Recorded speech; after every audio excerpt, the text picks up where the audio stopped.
អូខេជើសួរអស់គ្នាបើជួយខ្ញុំប្រូរៀមថ្ងៃនេះខ្ញុំខានចេញវីដេអូយូរហើយបាទឡើយនេះខ្ញុំ review បន្ទប់ណែម្ដងនេះបាទ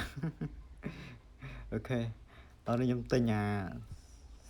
keyboard gaming ខ្ញុំលេងមិនកើតទេអស់គ្នាមើល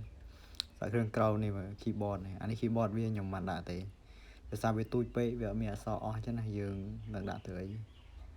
ខ្ញុំដាក់ keyboard កុំព្យូទ័ររបស់ខ្ញុំនេះម៉ៅផងអីផងដល់កហើយនេះដុំនេះមាន2ខ្ញុំទិញ2ឥឡូវអត់កើតrồiមិនដឹងមកពីអីអស់គ្នាមិនដឹងមកពីទូរស័ព្ទឬក៏មកពី keyboard ផែមកពីទូរស័ព្ទទៅមើលទូរស័ព្ទខ្ញុំ version ទៀត version 8.1ទៅលេតកើតកម្មចូលវាចូល cool gaming cool gamer អូខេឥឡូវយើងនេះចូល free fire បាទណែចូលមកជួយអត់ចូលចាំតិចអស់នេះអូខេឡូវរត់ចូលហ្គេមហ្នឹងជាមួយលេងកើតឬក៏អត់បាទនេះគឺជានេះខ្ញុំមកវេទនាដែរដល់ពេលអញ្ចឹងតើដល់យកមកទៅដតនេះសិនដតនឹងកុំព្យូទ័រដតនឹងធុងចាំតិចអស់នេះនិយាយញ៉ៃដល់អស់នេះច្រើនវិញនេះឡើយដល់បានហើយទៅជើងចិច្ចបើមើលមួយមក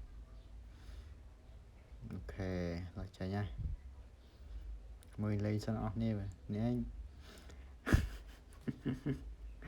អីក៏មានបាទកុំព្យូទ័រ2ហើយទូរស័ព្ទចង់បានយកមកលេងហ្គេមចង់គេទៅកុំព្យូទ័រលេងហើយនៅតាអា keyboard ទូរស័ព្ទនេះចង់យកមកតេស្តម្ដងអស់នេះតែចុងក្រោយអំបិលជួយលេងមើលអូខេអានេះ keyboard keyboard មកចូល PC ហើយអានេះគេមកយើងចាមីក្រូបាទអស់នេះបាទអូខេចុចចូលឲ្យវាតេស្តមើលលេងក៏អត់នេះមើលជួយដៃមើលដៃមួយថតដៃមួយនេះពិបាកប្រយអស់នេះចាំតិចសិនអស់នេះបើពងចូលហើយនេះកម្មវិធីកែដៃវាយើងខ្ញុំឃើញគេលេងកើតដល់ពេលខ្ញុំវាមកគេលេងមិនកើតឆ្ងល់ដែរអស់នេះធ្លាប់លេងក៏ឲ្យ comment ប្រាប់ខ្ញុំផងជួយចុចនេះអានេះចុចចាត់ដែរដូរសិនដូរនេះវា Bluetooth វាសិនយើងដាក់ control F1 ឡូវចាំតិចចុច Bluetooth សិនអូខេឡូវបានហើយមើលអានេះមកយើងព្យាបានដល់ពេលយើងប្រឡែងមកទៅrồiដល់មើលព្យាមកពេលខ្ញុំនឹងនិយាយថាម៉េចនេះជួយចុចអានេះដើរទៅមុខដើរទៅក្រោយតែវាចូលក៏វិញអស់នេះមើលបាទដល់កត្មងអស់នេះទាំងអស់នេះលេងក៏លេងកើភ្លេច comment ប្រាប់ខ្ញុំផងបើអ្នកអស់នេះស្លាប់លេងចឹងណាខ្ញុំទៅលើកទី1បាក់លេងចុយម៉ាញអស់នេះវាលេងមិនកើតឆ្ងល់ដល់ហើយគេលេងកើតពេលខ្ញុំវាលេងមិនកើតវាមិនដឹងមកបញ្ហាអីអស់នេះមិនដឹងមកពីទូរស័ព្ទឬក៏មកពី